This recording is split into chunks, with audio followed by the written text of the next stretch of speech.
In the year 2174, overpopulation has depleted Earth's resources, so humanity builds an interstellar ark called Elysium to send 60,000 people to colonize Tanis, an Earth-like planet. Since the trip will last over 100 years, the crew is put in hypersleep, and teams will wake in turns biennially to maintain the ship. 8 years after the mission starts, the ship receives a message from Earth. "You're all that's left of us. Good luck, God bless, and Godspeed," but it's only seen by a few crew members, including Gallo. An unknown amount of time later, Corporal Bauer wakes up inside one of the hypersleep capsules, disoriented and suffering from partial amnesia. As soon as he is out and disconnects all the wires from his body, the power in the ship goes out, but luckily there is a flashlight nearby that he uses to investigate the area. All the other capsules are empty except for the one with Lieutenant Peyton in it, and looking at his own helps him remember his name, but there are no other crew members around. The ship's control panel isn't working, but he does find his locker with some clothes and a picture of his girlfriend. While changing, he notices the tattoo on his arm that marks him as part of Team 5. The door to the bridge is locked with no way to open it, although there are tools on the floor and marks on its surface, indicating someone was desperate to get out. Furious, Bauer goes to hit Peyton's capsule over and over, to no avail. He decides to take care of his beard next, and while shaving, the ship starts shaking before it releases Peyton from his capsule. He's also disoriented and like Bauer, he doesn't remember the destination or the mission, but they do remember the training. This allows Peyton to find the emergency power unit and reactivate the control panel, but when they try the communication lines, nobody replies. Suddenly, the ship starts shaking again, and they hear some noises in the ventilation shafts which Peyton blames on the system rebooting itself every time there's a surge from the unstable nuclear reactor. Deciding they should find a way out of the room, Bauer climbs into the shafts while Peyton guides him through the comms by looking at the maps on the computer. For a while, Bauer finds nothing interesting inside the shafts, but eventually he comes across a spider and decides to follow it until he falls against a shaft grill, where he finds the body of a fellow crew member. After some struggling in that tight space, which turns out to be a boot locker, he manages to push the grill off and come out in the middle of a room, but this also means he's lost contact with Peyton. This room's door does allow him to push it open, so Bauer starts walking through the hallways to investigate and finds a woman named Nadia, who runs away as soon as he comes closer. Bauer chases after her and, as he turns around a corner, he comes across a body hanging from the ceiling. While he tries to understand what happened, Nadia takes advantage of his distraction to attack him from behind and tackle him to the ground. Threatening him with a knife, she searches through his pockets and asks him to take off his boots, but she suddenly goes away when some weird growling noises start echoing at the end of the hallway. The hanging body is taken by a group of humanoid cannibalistic creatures that Bauer is terrified to see, so he runs away as well until he gets back to the boot locker room and hides in the shafts.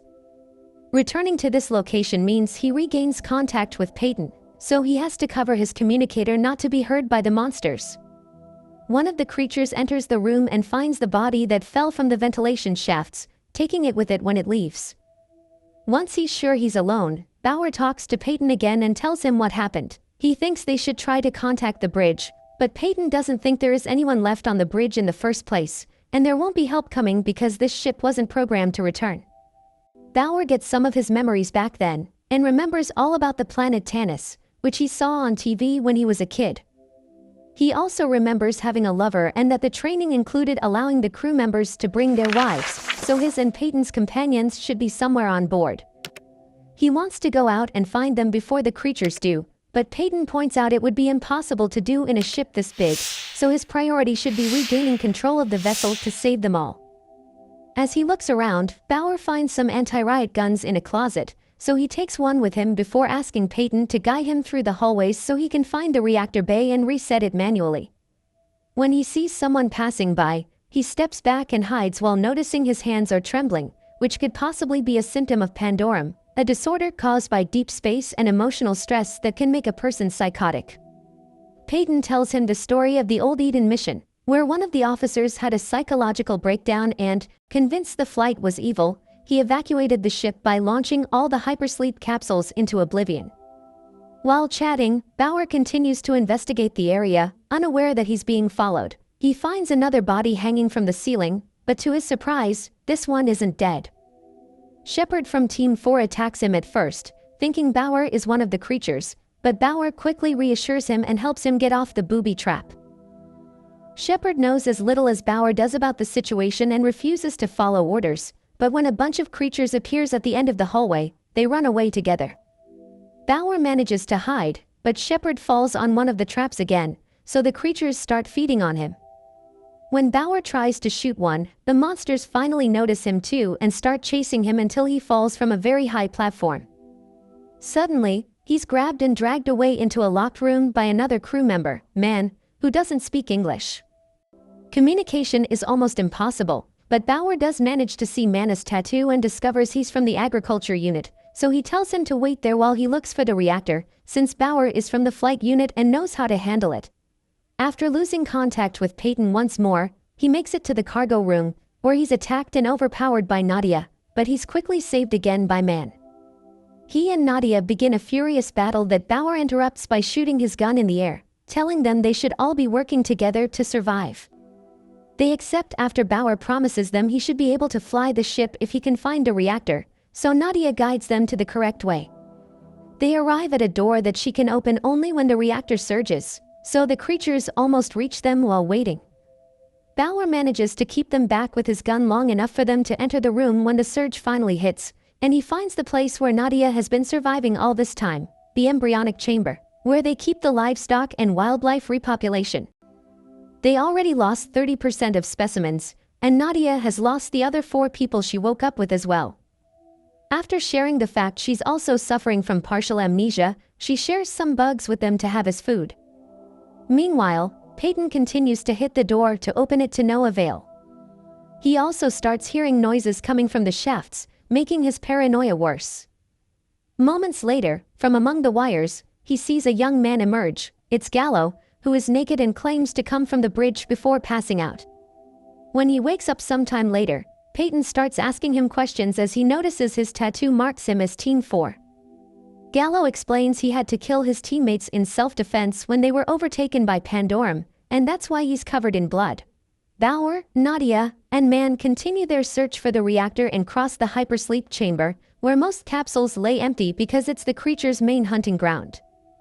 Man stays behind, watching something, and Bauer wants to look for his wife, but Nadia explains civilians aren't here, only officers. As they advance together through the room, the floor under them breaks and they fall into some sort of sewer filled with human bones. This turns out to be a good thing for them, however, because a creature arrives then and isn't capable of seeing them down there.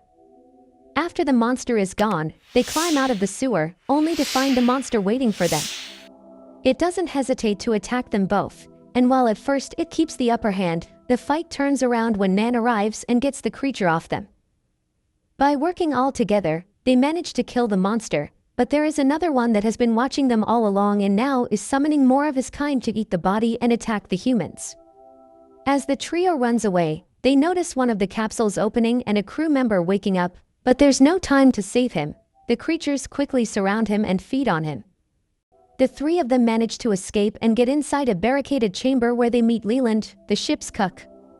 While he prepares something for them to eat using the water that leaks into the ship and the algae it creates, Nadia finally tells Bauer her theory.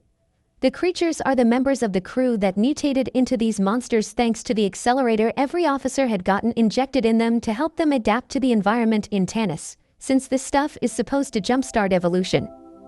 Leland overhears them talking, and since he's been awake for a long time, he knows what's happened, so he starts telling the story at the same time Gallo tells it to Peyton while trying to make him lose his mind. When Earth vanished thanks to some unknown catastrophe, the ship got the message that told them about this tragedy and wished them good luck. Upon hearing this news, Gallo lost all hope and descended into madness, leading him to kill his team and induce pandorum in other passengers before driving them into a violent and tribal culture. He then returned to hypersleep. Bauer and the others lose consciousness as the story progresses, only to awaken moments later to find out Man had drugged them and now has them tied up with the intention to eat them. After stabbing Nadia, he moves towards Bauer, who manages to change his mind by explaining that the ship is in its final stage before shutdown and none of them will survive unless he resets the reactor. Man frees them and lends them his radio so Bauer can contact Peyton, who checks the computer memory and confirms the ship only has 47 minutes left. He also provides them a path to the reactor. As they cross the hallway, they encounter one of the creatures, but this one is very young, confirming that the monsters are reproducing. Nadia pleads with them not to kill it because it's just a child, but this causes the kid to run away and alert his peers. The group flees and hides in a room with all the civilian hypersleep capsules, but Bauer doesn't find his wife there and finally remembers why she never came. She broke up with him, which is why he enlisted in the first place. This realization means she died when Earth was destroyed. With nothing left for him to save, Bauer starts losing hope and nearly loses his sanity as well. But Nadia convinces him they need to survive and restart a new Earth. It's then that Bauer has another revelation when he remembers Peyton's wife, Marianne. Meanwhile, Gallo continues to goad Peyton, trying to make him lose his mind and succumb to pandorum. He believes everyone should launch themselves in the pods like the Eden mission did, but Peyton considers it suicide and believes Bauer can save them. As Gallo's nose starts bleeding and the argument intensifies, he becomes more violent. He grabs a sedative gun and threatens Peyton into launching him out in a capsule, so Peyton pretends to comply, only to choose hypersleep instead of launching once he has Gallo inside the pod. The team reaches the reactor room, which is also where all the creatures sleep. When they try to cross a walkway, it collapses under their feet. While Nadia makes it to the other side, Bauer falls on a metal beam, and Man is left holding the walkway to prevent it from dropping on top of the creatures. After slowly lowering himself to the floor, Bauer covers himself with monster skin to mask his scent and carefully makes his way to a nearby ladder. He reaches the reactor, but his flashlight falls on his way up, waking the monsters, who waste no time in pursuing them. Man drops the walkway, killing many of them before running away while Bauer finally restarts the reactor, which restores power to the ship and kills a significant number of monsters. The mutant leader goes after Man, engaging him in hand-to-hand combat.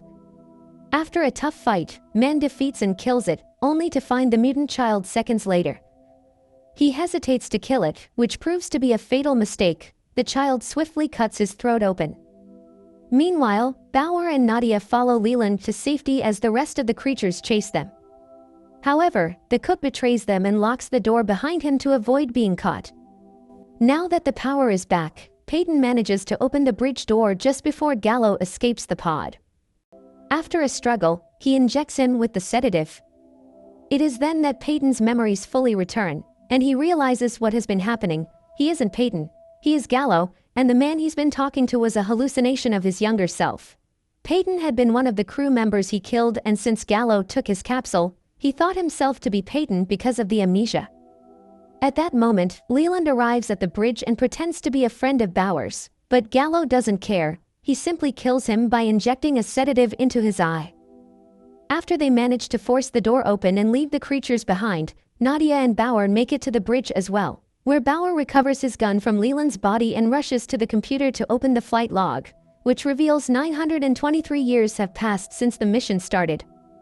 Gallo reveals himself then and admits his lie, which Bauer had already discovered, before opening the shutters on the ship's window to show them complete darkness. Not a single star could be seen anywhere. Having lost all hope, Gallo tries to drive Bauer into insanity as well, speaking of the absence of God and law which equals absolute freedom. However, Bauer believes in having law and order, so those words make him react and he jumps on Gallo, ready to kill him, when Nadia interrupts him with a very important discovery. There are bioluminescent creatures floating around them. They finally realize the ship landed on Tanis 800 years ago and it's now lying on the bottom of the ocean. Gallo takes advantage of the distraction to jump on Bauer and try to kill him, but Nadia comes to the rescue and they start to fight. Since she's still hurting from Leland's stabbing, Gallo easily overpowers her, so Nadia tries to get Bauer to help her, but he doesn't hear her. Now it's him having a hallucination, so instead of shooting Gallo, he shoots the wall, believing the mutants are coming. The shot breaks a window and water starts pouring into the ship, killing Gallo and any remaining creatures. Nadia and Bauer manage to get into one of the flooded pods, and since the air isn't enough for both of them, Bauer puts the oxygen mask on Nadia's face as the computer launches over 1,000 capsules, including theirs. when it detects the emergency. Bauer and Nadia surface near a beach moments later, and together they watch all the other pods make their way up as well, which means now they have enough people with them to start rebuilding a new Earth.